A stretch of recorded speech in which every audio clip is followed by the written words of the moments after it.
Good morning, friends. This is Suresh Darsi, Chartered Accountant. Welcome to Edromi. CA Inter Group 1 Paper 3 Costing.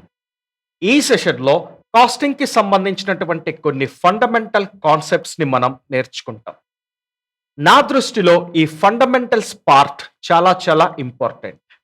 So A student అయినా సరే దయచేసి casting ఫండమెంటల్స్ని మాత్రం miss అవ్వద్దు. Without wasting any time, let's start our first concept. Cost ante emiti? What is meant by cost? It's very simple. Cost ante ఖర్చు. ఖర్చులనే costs అని పిలుస్తాం. వాడుక భాషలో మనం ఎక్స్పెన్సెస్ అంటాం. బిజినెస్ టెర్మినాలజీలో కాస్ట్స్ అని పిలుస్తారు. అంతే తేడా. సో కాస్ట్ అంటే ఖర్చు, నథింగ్ ఎల్స్.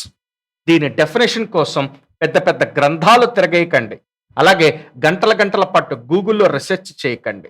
సో కాస్ట్ అంటే ఖర్చు. It's as simple as that. Very good. మరి కాస్టింగ్ అంటే ఏమిటి సార్? సింపుల్. కాస్టింగ్ అంటే ఖర్చులని లెక్క పెట్టటం. ఖర్చులని లెక్క పెట్టటాన్నే కాస్టింగ్ అని పిలుస్తారు. The process of calculating the costs is called costing. Let's try to understand these two concepts with the help of an example. Suppose మీ ఇంట్లో మీకు ఇద్దరు అక్కలు ఉన్నారు. వన్ ఫైన్ డే మీ ఫాదర్ మిమ్మల్ని పిలిచి ఒక చిన్న డిస్కషన్ స్టార్ట్ చేశారు. పెద్దక్కకి మంచి పెళ్లి సంబంధం కుదిరింది. నెక్స్ట్ మంత్లోనే పెళ్లి చేద్దాం అనుకుంటున్నాం. నువ్వు పెద్దవాడివయ్యావు, సిఏ చదువుతున్నావు, ప్రయోజకుడివయ్యావు. సో పెద్దక్క పెళ్లి బాధ్యత మొత్తం నీకే అప్పగిస్తున్నా. పెళ్లి పనులు మొత్తం నువ్వే చేయాలి, ప్రతిదీ నువ్వే మేనేజ్ చేయాలి. నీ మీద నాకు నమ్మకం ఉంది, చెయ్యగలవా అని అడిగారు. You are also very excited. లైఫ్లో ఒక పెద్ద ఈవెంట్ని ఫస్ట్ టైం పూర్తిగా నీ చేతుల మీద జరిపే అవకాశం నీకు వస్తోంది. చాలా హ్యాపీగా చెయ్యగలను అని చెప్పారు. అప్పుడు కండిషన్ ఒకటి చెప్పారు నాన్నగారు. మన దగ్గర 15 లక్షల రూపాయల డబ్బు మాత్రమే ఉంది. ఈ 15 లక్షల రూపాయల డబ్బులోనే పెళ్లి చాలా గ్రాండ్గా చెయ్యాలి. మగ పెళ్లి వాళ్ళ దగ్గర మాట రాకూడదు, చుట్టాల దగ్గర ఎలాంటి మాట రాకూడదు. సో ఈ 15 లక్షల రూపాయల ఖర్చుతోటే మొత్తం పెళ్లిని గ్రాండ్గా చెయ్యాలి, చెయ్యగలవా అని అడిగారు. చేస్తాను అని చెప్పారు. నెక్స్ట్ డే నుంచి పెళ్లి పనులు ఒక్కొక్కటి ప్రారంభించారు. ఫస్ట్ ఫంక్షన్ హాల్ని బుక్ చేద్దాం అనుకున్నారు. ఊర్లో ఉన్నటువంటి అన్ని ఫంక్షన్ హాల్స్ గురించి ఎంక్వైరీ చేశారు. మంచి సెంటర్లో ఉండాలి, మంచి ఫీడ్బ్యాక్లో ఉండాలి, మీ రిక్వైర్మెంట్స్కి తగ్గ ఫంక్షన్ హాల్ ఏమిటని పూర్తిగా రీసెర్చ్ చేశారు. ఒక ఫంక్షన్ హాల్ని ఫైనలైజ్ చేసుకున్నారు. వెళ్ళారు, ఆ ఫంక్షన్ హాల్ని బుక్ చేశారు. 1,00,000 రూపాయలు అవుతుంది. ఫంక్షన్ హాల్ ఖర్చు మాత్రమే 1,00,000 రూపాయలు అవుతుంది. So the function hall cost is 1 lakh. This is the cost. This is the cost of function hall ఖర్చు. నెక్స్ట్ ఇంట్లో వాళ్ళకి కావలసిన బట్టలు, అలాగే మగ పెళ్లి వాళ్ళకి పెట్టాల్సిన బట్టలు, వచ్చే చుట్టాలకి పెట్టాల్సిన పెట్టుబడి బట్టలు, మొత్తం బట్టల షాపింగ్ అంతా పూర్తి చేయించారు. ఆ బట్టలకైనటువంటి ఖర్చు సే for example 2 lakhs. This is the cost of clothes. పెళ్లి బట్టలకైనటువంటి ఖర్చు. నెక్స్ట్ ఫోటోగ్రాఫర్ని పిలిచారు. చక్కగా మీ రిక్వైర్మెంట్స్ అన్ని చెప్పారు. డ్రోన్ కెమెరా ఉండాలి, క్యాండిడ్ కెమెరాస్ ఉండాలి, ఒక 3 కెమెరామెన్ ఉండాలి, ప్రీ వెడ్డింగ్ షూట్ ఉండాలి. ఇలా మీ రిక్వైర్మెంట్స్ అన్నీ చెప్పారు. ఆ ఫోటోగ్రాఫర్ ఈ రిక్వైర్మెంట్స్ అన్నిటినీ సాటిస్ఫై చేయాలి అంటే 3 లక్షల వరకు ఖర్చు అవుతుంది సార్ అని చెప్పాడు. ఓకే అనేసారు. సో 3 లక్షల రూపాయల ఖర్చు, cost, the cost of photography. Very good. Next catering వాడిని పిలిచారు. పెళ్లి భోజనాలు చాలా గ్రాండ్గా ఉండాలని చెప్పారు. ఎంతమంది గెస్ట్లు వస్తారు సార్ అని అడిగాడు క్యాటరింగ్ వాడు. అప్రాక్సిమేట్లీ 1,000 మంది దాకా వస్తారు అని చెప్పాడు. 1000 మంది గెస్ట్లకి ఒక్కొక్క పర్సన్కి 500 రూపీస్ చొప్పున 5 lakh ఖర్చు అవుతుంది సార్ అని చెప్పాడు క్యాటరింగ్ వాడు. మీరు ఓకే చెప్పారు, ఎందుకంటే ఆ క్యాటరర్ కి మంచి ఫీడ్బ్యాక్ ఉంది ఊర్లో. సో 5 లక్షల రూపాయలు ఓన్లీ పెళ్లి భోజనాల ఖర్చు. Cost the cost of catering the cost of catering is 5 lakhs. ఇవే కాకుండా పెళ్ళంటే ఇతరత్ర చిన్న చిన్న ఖర్చులు చాలా ఉంటాయి, కనబడని ఖర్చులు.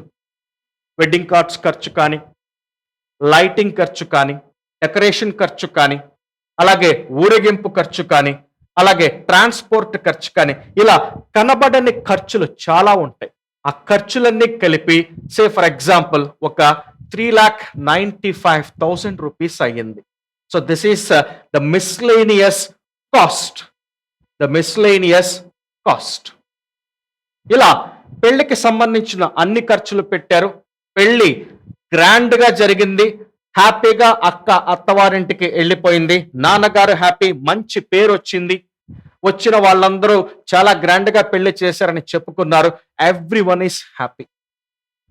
మళ్ళీ నాన్నగారు మిమ్మల్ని పిలిచారు, పెద్దక్క పెళ్లి చాలా గ్రాండ్ గా నీ చేతుల మీద సక్సెస్ఫుల్ గా చేసావు, పెళ్లికి ఎంత ఖర్చు అయింది అని అడిగారు. నువ్వు స్పష్టంగా ఆల్రెడీ మొత్తం వివరంగా రాసి పెట్టుకుని ఉన్నావు. మొత్తం ఎంత ఖర్చు అయింది అంటే function hall 1 lakh, clothes 2 lakhs, photography 3 lakh, catering 5 lakh, miscellaneous 3,95,000, total 14,95,000 ఖర్చు అయింది నాన్నగారు అని స్పష్టంగా చెప్పావు. This is the actual cost, actual గా అయినటువంటి కాస్ట్. రిమెంబర్, నాన్నగారు మీకు ఇచ్చినటువంటి బడ్జెట్, మీకు ఇచ్చినటువంటి టార్గెట్ 15 లక్షలు. 15 లక్షలు, that is the budgeted cost, that is the targeted cost 15 lakhs. So 15 lakhs budgeted cost లోపలే యాక్చువల్ కాస్ట్ ని పూర్తి చేశావు. ఇలా బడ్జెటెడ్ కాస్ట్ లోపలే యాక్చువల్ కాస్ట్ అయిపోయేలాగా నువ్వు చేసే ప్రతి పనిని కాస్ట్ కంట్రోల్ అని పిలుస్తారు. కాస్ట్ కంట్రోల్ అని పిలుస్తారు. కాస్ట్ కంట్రోల్ అంటే అనుకున్న కాస్ట్ లోపలే యాక్చువల్ కాస్ట్ ని పూర్తి చేయటం. Achieving actual cost with in the budgeted cost, with in the targeted cost, దాన్ని కాస్ట్ కంట్రోల్ అని పిలుస్తాం. ఈ కాస్ట్ కంట్రోల్ విషయంలో నువ్వు సూపర్ డూపర్ సక్సెస్. ఎందుకంటే నాన్నగారు అనుకున్న 15 లక్షల రూపాయలలోనే గ్రాండ్ గా అక్క పెళ్లిని పూర్తి చేశావు. నెక్స్ట్ ఇంకొక 3 months గడిచిపోయింది. మళ్ళీ నాన్నగారు మిమ్మల్ని పిలిచారు, ఇంకొక చిన్న డిస్కషన్ స్టార్ట్ చేశారు. పెద్దక్క పెళ్లి చాలా గ్రాండ్ గా చేశావు, ఇప్పుడు చిన్నక్కకి పెళ్లి సంబంధం కుదిరింది. పెద్దక్క పెళ్లి ఎంత గ్రాండ్ గా చేశావో అంతే గ్రాండ్ గా చిన్నక్క పెళ్లి కూడా నువ్వే చెయ్యాలి, నీ మీద నాకు నమ్మకం ఉంది. కాకపోతే ఈసారి మన దగ్గర 15 లక్షలు కూడా లేవు, జస్ట్ 14 లక్షలు మాత్రమే ఉన్నాయి. ఈ 14 లక్షల రూపాయలలోనే పెద్దక్క పెళ్లి ఎంత గ్రాండ్ గా చేసావో అంతే గ్రాండ్ గా చిన్నక్క పెళ్లి కూడా చెయ్యాలి, చెయ్యగలవా అని అడిగారు. నీకు ఆల్రెడీ ఎక్స్పీరియన్స్ వచ్చేసింది పెద్దక్క పెళ్లి దగ్గరే, వీళ్ళందరూ నీతో టచ్ లో ఉన్నారు. ఫంక్షన్ హాల్ వాళ్ళు కానీ, ఫోటోగ్రాఫర్స్ కానీ, క్యాటరర్స్ కానీ అందరూ నీతో టచ్ లో ఉన్నారు. సో ఈ 14 లక్షల రూపాయల లోపలే పెద్దక్క పెళ్లి జరిగినంత గ్రాండ్ గా క్వాలిటీలో ఏ మాత్రం రాజీ పడకుండా చిన్నక్క పెళ్లి కూడా చెయ్యగలను అనే నమ్మకంతో మళ్ళీ పెళ్లి పనులు స్టార్ట్ చేశావు. చిన్నక్క పెళ్లి కూడా గ్రాండ్ గా చేశావు. హ్యాపీగా చిన్నక్క కూడా అత్తారింటికి వెళ్ళిపోయింది. చిన్నక్క పెళ్లికైనటువంటి యాక్చువల్ కాస్ట్ చూస్తే సే ఫర్ ఎగ్జాంపుల్ 13,97,000 వచ్చింది. 13,97,000 వచ్చింది. అంటే ఇక్కడ కూడా చిన్నక్క పెళ్లి విషయంలో కూడా నువ్వు టార్గెటెడ్ కాస్ట్ లోపలే, బడ్జెటెడ్ కాస్ట్ లోపలే యాక్చువల్ కాస్ట్ ని పూర్తి చేశావు.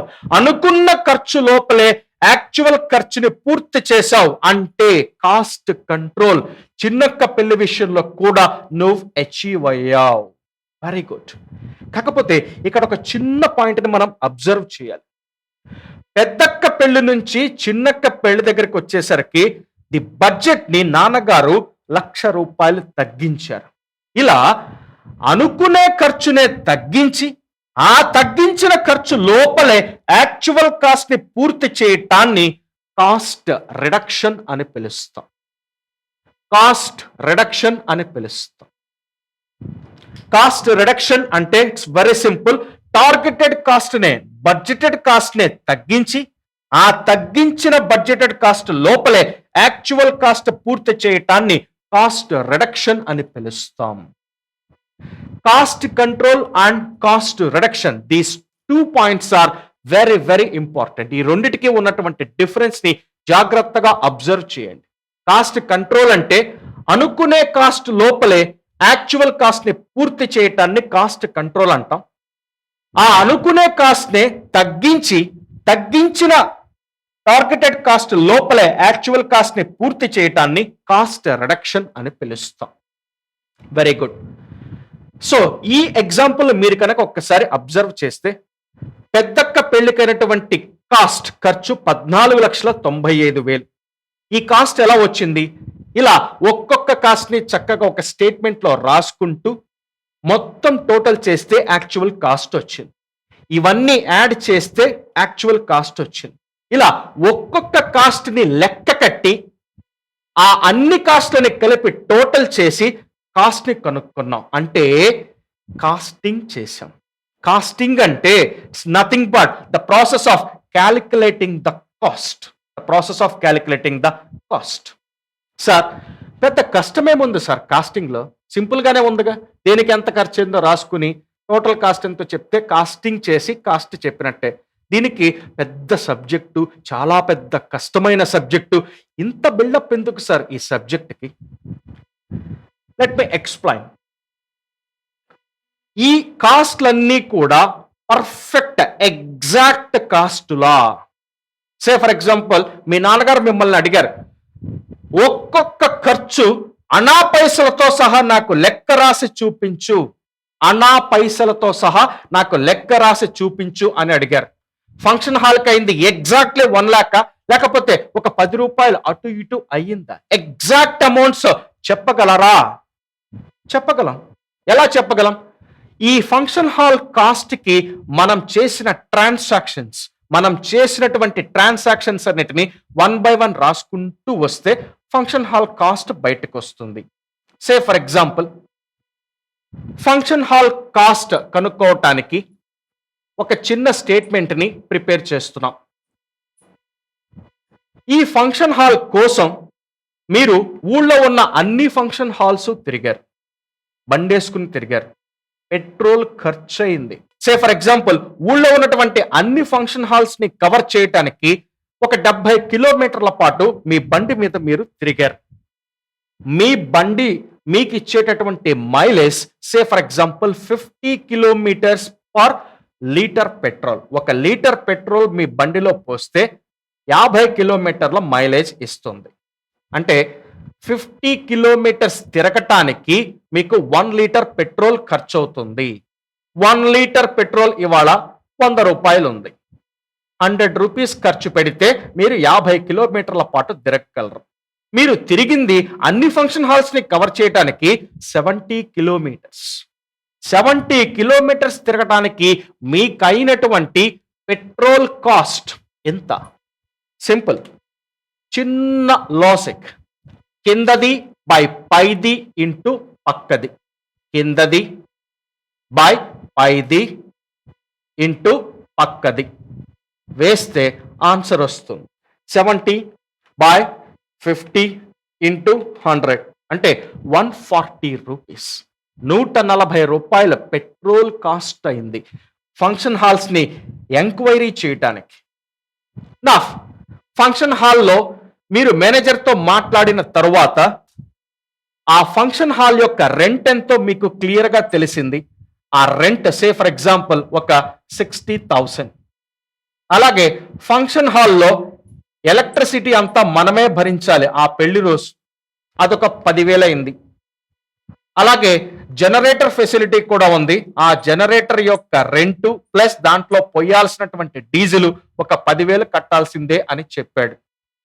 అలాగే ఫంక్షన్ హాల్ కి సెక్యూరిటీ గార్డ్స్ ఉన్నారు, అలాగే పాత్రలు కడిగేయటానికి క్లీనర్స్ ఉన్నారు. ఈ స్టాఫ్ అందరికీ కూడా ఆ ఒక్క రోజుకి నువ్వే జీతం చెల్లించాలి అని మేనేజర్ చెప్పాడు. సో ఆ వర్కర్స్ కి అందరికీ మీరు ఇచ్చినటువంటి అమౌంట్ సే ఫర్ ఎగ్జాంపుల్ ఒక 10,000 రూపీస్. పర్ఫెక్ట్ గా అనుకున్న అమౌంట్ అనుకున్నట్లుగా ఇచ్చారు. ఫంక్షన్ హాల్ మేనేజర్ చాలా హ్యాపీ ఫీల్ అయ్యాడు.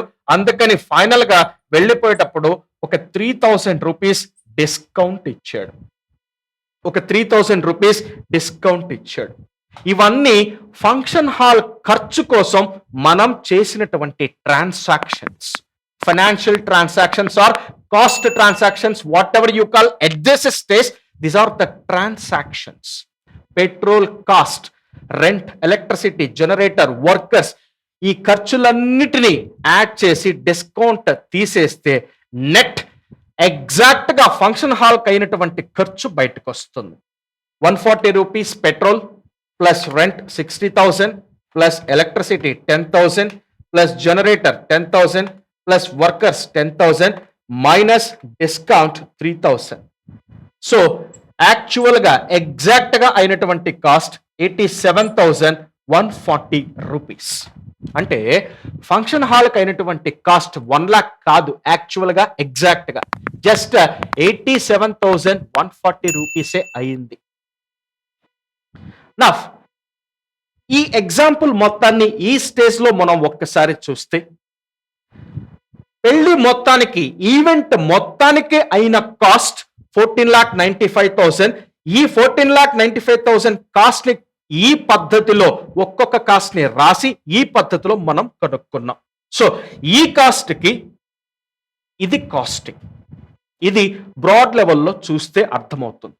నెక్స్ట్ కొంచెం మైక్రో లెవెల్లోకి వెళ్దాం. Function hall cost, function hall అయినటువంటి ఖర్చు 1,00,000 రూపాయలు. ఈ కాస్ట్ కనుక్కోవడానికి ఈ స్టేట్మెంట్ మనం వేశాం. ఈ పద్ధతిలో ఈ 1,00,000 రూపాయల కాస్ట్ ని మనం కనుక్కున్నాం. అంటే ఈ కాస్ట్ కి ఇది కాస్టింగ్. ఇంకా మైక్రో లెవెల్లోకి వెళ్దాం. ఫంక్షన్ హాల్ కాస్ట్ లోపలే ఒక ఎలిమెంట్ పెట్రోల్. ఆ పెట్రోల్ కి అయినటువంటి ఖర్చు 140 రూపాయలు. ఆ 140 రూపాయల కాస్ట్ ఈ కాస్టింగ్ వేస్తే తెలిసింది. 50 కిలోమీటర్స్ కి 100 రూపీస్ అయితే 70 కిలోమీటర్స్ కి ఎంత? ఈ టెక్నిక్ వేస్తే, ఈ ప్రాసెస్ చేస్తే ఈ 140 రూపాయల ఖర్చు బయటకు వచ్చింది. అంటే ఈ కాస్ట్ కి ఇది కాస్టింగ్. సో ఇలా బ్రాడ్ లెవెల్లో ఈ కాస్ట్ కి ఇది కాస్టింగ్ అయితే, మైక్రో లెవెల్లో ఈ కాస్ట్ కి ఇదంతా కాస్టింగ్ అవుతుంది. ఇంకా మైక్రో లెవెల్లో ఈ కాస్ట్ కి ఇదంతా కాస్టింగ్ అవుతుంది. నెక్స్ట్ ఇలా ప్రతి కాస్ట్ కి ఇలా ఒక్కొక్క కాస్ట్ కి స్టేట్మెంట్ వేసుకుంటూ వెళ్తే ఫైనల్ గా మీ యాక్చువల్ కాస్ట్ 14,95,000 కాదు.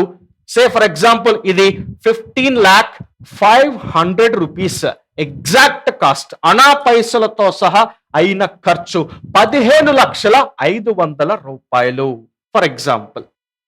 అంటే మీరు కాస్ట్ కంట్రోల్ సాధించారా? నో. అనుకునే కాస్ట్ లోపలే యాక్చువల్ కాస్ట్ అయిపోలేదు, 500 ఎక్స్ట్రా అయింది. మీకు కాస్ట్ కంట్రోల్ లేదు.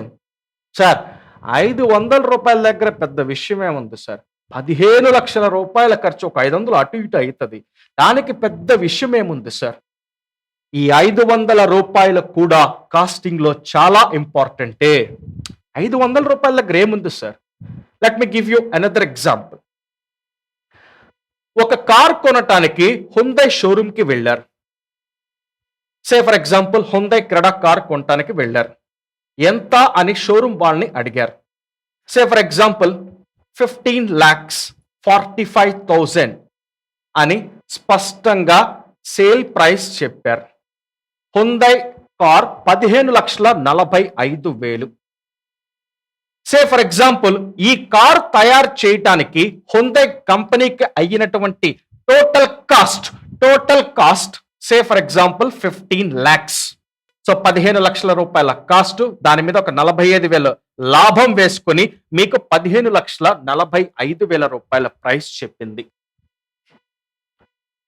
సే ఫర్ ఎగ్జాంపుల్ ఈ కాస్ట్ కరెక్ట్ కాస్ట్ కాకపోవచ్చు, ఎగ్జాక్ట్ గా ఆ కార్ తయారు చేయడానికి కాస్ట్ కాదు. Exact cost say for example 15,500 15,500 దాని మీద కంపెనీ వేసుకున్నటువంటి ప్రాఫిట్ కలిపి మొత్తానికి 15,45,000 సేల్ ప్రైస్ చెప్పారు.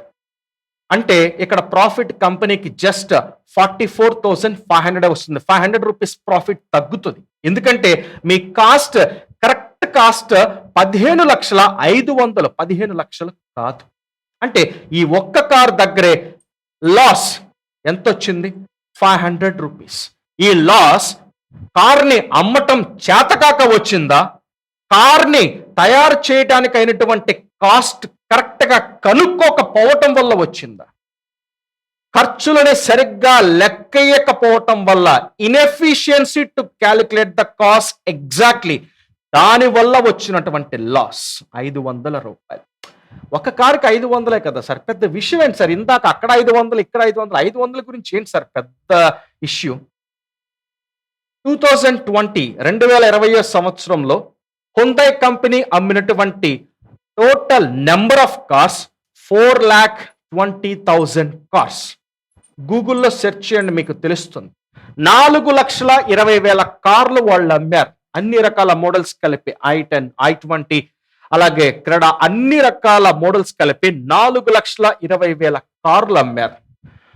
మీరు ఇలా ఒక్కొక్క కారుకి 500 రూపాయల లాస్ తీసుకొస్తూ ఉంటే హుండై కంపెనీకి 2020 ఆ ఒక్క ఇయర్ లోనే కారుకి 500 లాస్ చొప్పున 4,20,000 కార్స్ కి అయ్యేటటువంటి లాస్ 21 crores, 21 కోట్లు నష్టం హుండై కంపెనీకి. సరైనటువంటి కాస్టింగ్ చెయ్యకుండా, ఎగ్జాక్ట్ కాస్ట్ తెలియకుండా కార్లని అమ్మటంతే దెన్ హుండై కంపెనీకి వచ్చినటువంటి నష్టం 21 కోట్లు. ఇప్పుడు అర్థం చేసుకోండి 500 రూపాయల డిఫరెన్స్ ని కూడా ఎందుకు ఇంత ఇంపార్టెంట్ గా మనం కన్సిడర్ చేయాలి, కంపెనీలు కన్సిడర్ చేస్తాయో. This is very very important point. Next, cost అంటే తెలుసుకున్నాం, కాస్టింగ్ అంటే తెలుసుకున్నాం, కాస్ట్ కంట్రోల్ అంటే తెలుసుకున్నాం, కాస్ట్ రిడక్షన్ అంటే తెలుసుకున్నాం. కాస్ట్ అకౌంటింగ్ అంటే ఏమిటి సార్? కాస్ట్ అకౌంటింగ్ అంటే ఏమిటి సార్? కాస్ట్ అకౌంటింగ్ అన్నా కాస్టింగ్ అన్నా ఒకటేనా సార్? ఒకటి కాదు. కాస్టింగ్ అంటే the process of calculating the cost. The process of calculating the cost is called costing. మరి కాస్ట్ అకౌంటింగ్ అంటే ఏమిటి సార్? It's very simple. ఇందాక మనం ఫంక్షన్ హాల్ కాస్ట్ ఎంత అయిందో కనుక్కోవటానికి ఒక స్టేట్మెంట్ రాసాం. ఆ స్టేట్మెంట్ లో అన్ని ట్రాన్సాక్షన్స్ ని రికార్డ్ చేసాం. రిమెంబర్, మనందరం అకౌంటెంట్స్. అకౌంటెంట్ ఎప్పుడైనా సరే ట్రాన్సాక్షన్స్ ని ఇలా ఒక తెల్ల కాగితం మీద ఒక నార్మల్ పర్సన్ రాసినట్లుగా రాయడు. మరి ఎలా రాస్తాం సార్? అకౌంట్ లో రాస్తాం. Function hall cost, function hall cost కి ఒక అకౌంట్ ఓపెన్ చేస్తాం. ఆ అకౌంట్ లో ఈ ట్రాన్సాక్షన్స్ అన్నింటినీ రికార్డ్ చేస్తాం.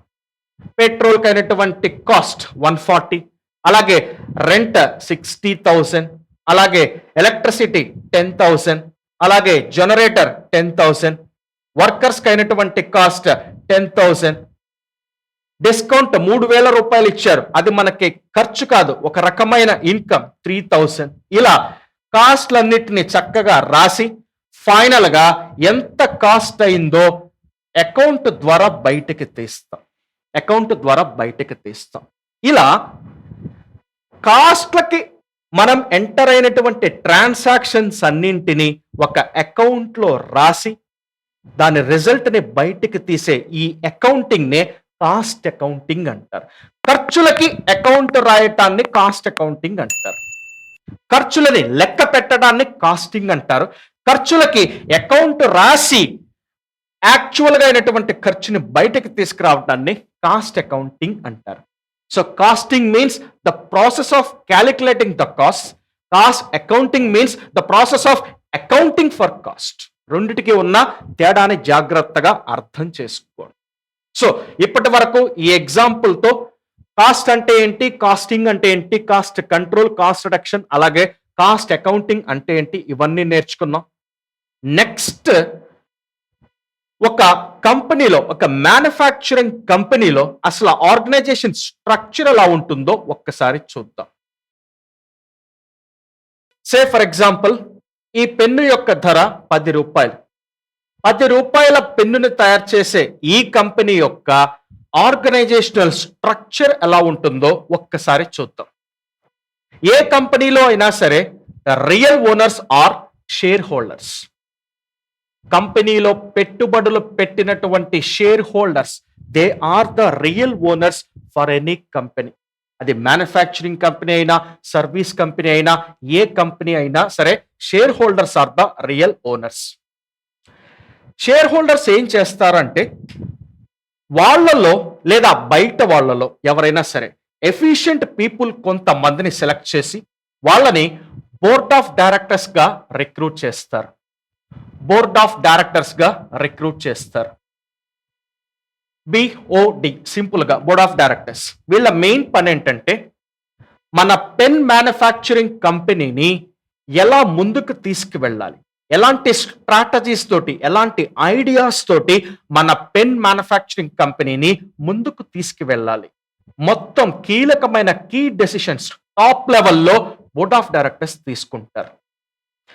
ఆ బోర్డ్ ఆఫ్ డైరెక్టర్స్ లోనే ఒక ఎఫిషియంట్ పర్సన్ ని, ఒక ఎఫిషియంట్ డైరెక్టర్ ని మేనేజింగ్ డైరెక్టర్ గా పెడతారు. మేనేజింగ్ డైరెక్టర్ గా పెడతారు. ఇతడికి బోర్డ్ ఆఫ్ డైరెక్టర్స్ తీసుకున్నటువంటి డెసిషన్స్ ని ఇంప్లిమెంట్ చేసే బాధ్యతని అప్పగిస్తారు. So this managing director is responsible to implement the strategies taken by the board of directors. ఇతడికి సపోర్టుగా కొంతమందిని మేనేజ్మెంట్ టీమ్ గా పెడతారు. Managing director and management team. So వీళ్ళందరూ కలిసి బోర్డ్ ఆఫ్ డైరెక్టర్స్ తీసుకున్నటువంటి డెసిషన్స్ ని, స్ట్రాటజిక్ డెసిషన్స్ ని ఇంప్లిమెంట్ చేస్తారు. కాకపోతే డైలీ యాక్టివిటీస్ లో బోర్డ్ ఆఫ్ డైరెక్టర్స్ ప్రతిసారి పార్టిసిపేట్ చెయ్యకపోవచ్చు. డైలీ యాక్టివిటీస్ ని పూర్తిగా managing director and his team, management team వీళ్ళే మానిటర్ చేస్తారు. వీళ్ళ కింద చాలా డిపార్ట్మెంట్స్ ఉంటాయి. కాస్టింగ్, మనకి కావలసిన కాస్టింగ్ కి మ్యానుఫ్యాక్చరింగ్ కంపెనీని ఎగ్జాంపుల్ గా తీసుకున్నాం, పెన్ మ్యానుఫ్యాక్చరింగ్ కంపెనీని. ఈ పెన్ మ్యానుఫ్యాక్చరింగ్ కంపెనీలో say for example 3 main departments ఉంటాయి. ఒకటి production department, 2 administration department and 3 sales department. Broad గా ఈ 3 డిపార్ట్మెంట్స్ ఉంటాయి. ఇంకా చాలా డిపార్ట్మెంట్స్ ఉంటాయి, బట్ మనకి కావాల్సినంత వరకే అర్థం చేసుకుందాం. బ్రాడ్ గా ఈ 3 డిపార్ట్మెంట్స్ ఉంటాయి. ప్రతి డిపార్ట్మెంట్ లోనూ మళ్ళీ సబ్ డివిజన్స్, సబ్ డిపార్ట్మెంట్స్ ఇలా చాలా ఉంటాయి. So for example production department లోపలే ప్రొడక్షన్ ప్లానింగ్ డిపార్ట్మెంట్ ఉంటుంది. ప్రొడక్షన్ ప్లానింగ్ డిపార్ట్మెంట్ వీళ్ళు ఏం చేస్తారు, మన పెన్ యొక్క డిజైన్ ని, అలాగే మన పెన్ యొక్క క్వాలిటీని అన్ని రకాలుగా ప్రొడక్షన్ ని ప్లాన్ చేస్తారు. అన్ని రకాలుగా ఈ పెన్నుని ఎలా మ్యానుఫ్యాక్చర్ చేయాలి, ఈ క్వాలిటీ తోటి, ఈ టెక్నాలజీ తోటి ఎలా దీన్ని మ్యానుఫ్యాక్చర్ చేయాలి, ప్రొడక్షన్ ని ప్లాన్ చేసే డిపార్ట్మెంట్ అది. కొత్త మెషిన్స్ ఏమన్నా వస్తే, లేటెస్ట్ టెక్నాలజీ ఏమన్నా వస్తే వాటి ద్వారా ఇంకా క్వాలిటీ పెన్నుని ఎలా తయారు చేయాలి, మొత్తం ప్రొడక్షన్ ని ప్లాన్ చేసే డిపార్ట్మెంట్. నెక్స్ట్ ప్రొడక్షన్ డిపార్ట్మెంట్ ఉంటుంది. యాక్చువల్ గా మెషిన్స్ మీద కూర్చొని, మెషిన్స్ దగ్గర కూర్చొని పెన్స్ ని తయారు చేసేటటువంటి వర్కర్స్ ఉండేటటువంటి department manufacturing department or production department అని పిలుస్తాం. అలాగే స్టోర్ డిపార్ట్మెంట్ ఉంటుంది. స్టోర్స్ ఈ పెన్ తయారు చేయడానికి కావాల్సిన ముడి సరుకు, రా మెటీరియల్స్ అన్నిటినీ ఒక ప్లేస్ లో పెడతారు. ఆ ప్లేస్ నే స్టోర్స్ అంటారు. అది ఒక డిపార్ట్మెంటే ప్రొడక్షన్ లో. ఇంకా క్వాలిటీ అష్యూరెన్స్ డిపార్ట్మెంట్ ఉంటుంది. క్వాలిటీ అష్యూరెన్స్ డిపార్ట్మెంట్ తయారైనటువంటి పెన్ కంపెనీ స్టాండర్డ్స్ కి అనుకూలంగా ఉందా లేదా, క్వాలిటీ ఉందా లేదా, క్వాలిటీని ఎష్యూర్ చేసే, క్వాలిటీని గ్యారంటీ చేసేటటువంటి డిపార్ట్మెంట్ క్వాలిటీ అష్యూరెన్స్ డిపార్ట్మెంట్. ఇలా ఇంకా డివిజన్స్, సబ్ డివిజన్స్ చాలా ఉంటాయి. అలాగే అడ్మినిస్ట్రేషన్ దగ్గరకు వస్తే దీంట్లో కూడా చాలా డిపార్ట్మెంట్స్ ఉంటాయి. సే ఫర్ ఎగ్జాంపుల్ మెయిన్గా మనం ఫైనాన్స్ డిపార్ట్మెంట్ ఉంటుంది, అలాగే లీగల్ డిపార్ట్మెంట్ ఉంటుంది, అలాగే హెచ్ఆర్ డిపార్ట్మెంట్ ఉంటుంది, అలాగే కార్పొరేట్ కమ్యూనికేషన్స్ డిపార్ట్మెంట్ ఉంటుంది. ఇలా వేరియస్ డిపార్ట్మెంట్స్ ఉంటాయి. ఫైనాన్స్ డిపార్ట్మెంట్ ఏం చేస్తుంది? అకౌంటింగ్ యాక్టివిటీస్ చూస్తుంది, అలాగే కంపెనీకి కావాల్సినటువంటి ఫైనాన్సెస్ బ్యాంక్స్ దగ్గర నుంచి కానీ, ఎన్బిఎఫ్సిస్ దగ్గర నుంచి కానీ అరేంజ్ చేయటం. లీగల్ డిపార్ట్మెంట్ ఏం చేస్తుంది? కంపెనీస్కి వచ్చేటటువంటి లీగల్ ఇష్యూస్ని సాల్వ్ చేయటం. హెచ్ఆర్ డిపార్ట్మెంట్ ఏం చేస్తుంది? కంపెనీకి కావాల్సినటువంటి వర్కర్స్ని లేదా ఎంప్లాయీస్ని సరైన స్కిల్స్, సరైన క్వాలిఫికేషన్స్ ఉన్న వర్కర్స్ని, ఎంప్లాయీస్ని రిక్రూట్ చేసే పని చేస్తుంది. అలాగే కార్పొరేట్ కమ్యూనికేషన్స్ డిపార్ట్మెంట్, ఈ డిపార్ట్మెంట్ ఏం చేస్తుంది? కంపెనీ యొక్క గుడ్ విల్ని, కంపెనీ యొక్క బ్రాండ్ని బిల్డప్ చేసేటటువంటి పనులన్నీ చేస్తుంది. వీళ్ళందరితో పాటుగా కాస్టింగ్ డిపార్ట్మెంట్ కూడా ఉంటుంది. కొన్ని కంపెనీస్లో ఫైనాన్స్ డిపార్ట్మెంట్లోనే ఒక డివిజన్గా కాస్టింగ్ డిపార్ట్మెంట్ అని పెడతారు. కొన్ని కంపెనీస్లో కాస్టింగ్ డిపార్ట్మెంట్ని సపరేట్గా పెడతారు. వీళ్ళేం చేస్తారు సార్? అదే మనం ఇప్పుడు నేర్చుకుంటుంది. ఖర్చులని లెక్క పెడతారు కాస్టింగ్ డిపార్ట్మెంట్ వాళ్ళు. ఆ ఖర్చుల్ని లెక్క పెట్టడం అంత ఈజీ కాదు. దానికి ఎంత మైన్యూట్గా మనం డీటెయిల్స్ స్టడీ చేయాలో ఇందాక చిన్న ఎగ్జాంపుల్లో నేర్చుకున్నాం. ఒక పెద్ద మ్యానుఫ్యాక్చరింగ్ కంపెనీలో అంత సింపుల్గా ఉండవు, ఎగ్జాంపుల్స్ చెప్పినంత ఈజీగా సింపుల్గా ఉండవు. సో ఖర్చులని డీటెయిల్డ్గా మైన్యూట్గా లెక్క పెడతారు. ఒక్క రూపాయి కూడా ఖర్చులో లెక్క తేడా రాకుండా లెక్క పెడతారు. 500 రూపాయల తేడా వస్తేనే కంపెనీకి ఎంత నష్టమో ఇందాక చెప్పారు. సో అలాంటి చిన్న చిన్న తేడాలు కూడా రాకుండా సపరేట్గా ఒక పెద్ద కాస్టింగ్ డిపార్ట్మెంట్నే పెడతారు. Next sales department. దీని కింద చాలా డివిజన్స్ ఉంటాయి. మార్కెటింగ్ డివిజన్ ఉంటుంది.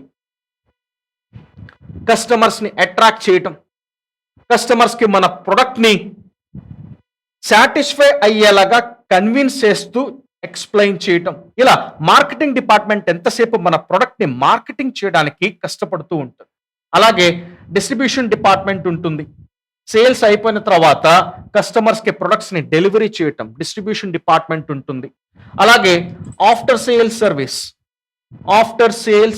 సర్వీస్ డిపార్ట్మెంట్ ఉంటుంది. సే ఫర్ ఎగ్జాంపుల్ ఏసీలు అమ్మేటటువంటి కంపెనీ మనది. ఏసీ అమ్మేసిన తరువాత సేల్స్ చేసిన తర్వాత, అంటే ఆఫ్టర్ సేల్స్ చేసిన తర్వాత దాని సర్వీస్ కూడా ఒక 6 months పాటు చేస్తాము మేమే అని ప్రామిస్ చేసి సేల్స్ చేస్తున్నారు ఏసీలని. సో అలాంటి కేసెస్లో ఈ ఆఫ్టర్ సేల్ సర్వీస్ డిపార్ట్మెంట్ కూడా ఉంటుంది. సో ఇలా ఒక కంపెనీని తీసుకుంటే, ఒక మ్యానుఫ్యాక్చరింగ్ కంపెనీని తీసుకుంటే various departments, various divisions, workers కొన్ని కంపెనీల్లో 100లోనే ఉంటారు, కొన్ని మ్యానుఫ్యాక్చరింగ్ కంపెనీల్లో లక్షల్లో ఉంటారు, వేరియస్ డిపార్ట్మెంట్స్లో పనిచేస్తూ. ఒక్క విషయం గుర్తుపెట్టుకోండి, ఈ పెన్ను యొక్క సేల్ ప్రైస్ 10 రూపాయలు. ఈ పెన్నుని తయారు చేయడానికి కంపెనీకి అయ్యే cost say for example 8 rupees. 8 rupees ఖర్చు అవుతుంది. 2 రూపాయలు లాభం వేసుకొని 10 రూపాయలకి అమ్ముతున్నారు అనుకుందాం కాసేపు.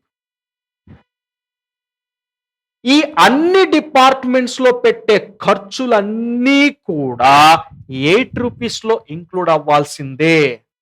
ప్రొడక్షన్ ప్లానింగ్ డిపార్ట్మెంట్ దగ్గర నుంచి ఆఫ్టర్ సేల్ సర్వీస్ డిపార్ట్మెంట్ దాకా, బోర్డ్ ఆఫ్ డైరెక్టర్స్ మీటింగ్స్ లో తాగే వాటర్ బాటిల్స్ ఖర్చు దగ్గర నుంచి మేనేజింగ్ డైరెక్టర్ గారు తన BMW కార్లో తిరగడానికి అయ్యే పెట్రోల్ ఖర్చు దాకా ప్రతి ఖర్చు ఈ 8 రూపీస్ పర్ పెన్ కాస్ట్ లో ఇంక్లూడ్ అవ్వాల్సింది. అన్ని ఖర్చులని ఫైనల్లీ కస్టమరే భరించాలి. అదేంటి సార్, ఆ పెన్ మ్యానుఫ్యాక్చరింగ్ కంపెనీ యొక్క MD గారు BMW కార్లో తిరిగితే ఆ కారుకి అయ్యే పెట్రోల్ ఖర్చుని కూడా కస్టమరే 10 రూపాయలు ఖర్చు పెట్టి పెన్ను కొనుక్కునేటప్పుడు భరించాలా సార్? ఎగ్జాక్ట్లీ.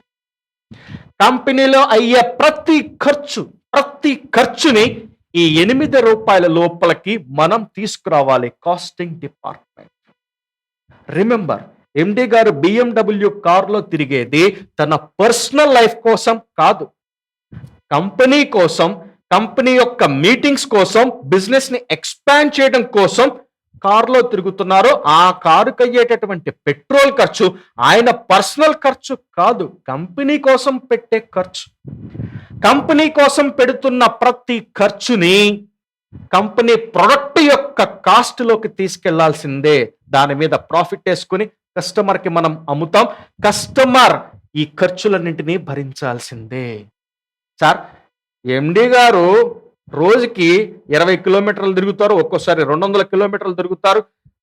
ప్రతిసారి పెట్రోల్ ఖర్చు అవుతుంది. ఆ పెట్రోల్ ఖర్చు అంతటిని తీసుకొచ్చి కంపెనీ 100 మోడల్ పెన్స్ ని తయారు చేస్తుంది. ఒక్కొక్క మోడల్ పెన్ యొక్క కాస్ట్ లో ఈ పెట్రోల్ ఖర్చుని ఎలా కలపాలి sir? CA inter costing syllabus అంతా పూర్తయిపోయేటప్పటికి ఈజీగా మీకు ఈ క్వశ్చన్ కి ఆన్సర్ దొరుకుతుంది. సో నెక్స్ట్ టాపిక్స్ స్టార్ట్ చేసే ముందే ఆర్గనైజేషన్ యొక్క స్ట్రక్చర్ ఖచ్చితంగా మీకు తెలిసి ఉండాలి అన్న ఉద్దేశంతో ఇప్పుడే ఈ స్ట్రక్చర్ గురించి ఎక్స్ప్లెయిన్ చేశాను. ఈ టాపిక్ యొక్క కంక్లూజన్, ఏ డిపార్ట్మెంట్ లో పెట్టే ఖర్చైనా చిన్న గుండు సూది ఖర్చు దగ్గర నుంచి పెద్ద ఎయిర్ కండిషనర్ యొక్క డెప్రిసియేషన్ ఖర్చు వరకు ప్రతి ఖర్చు ప్రొడక్ట్ యొక్క కాస్ట్ లో ఇంక్లూడ్ అవ్వాల్సిందే. Remember this point.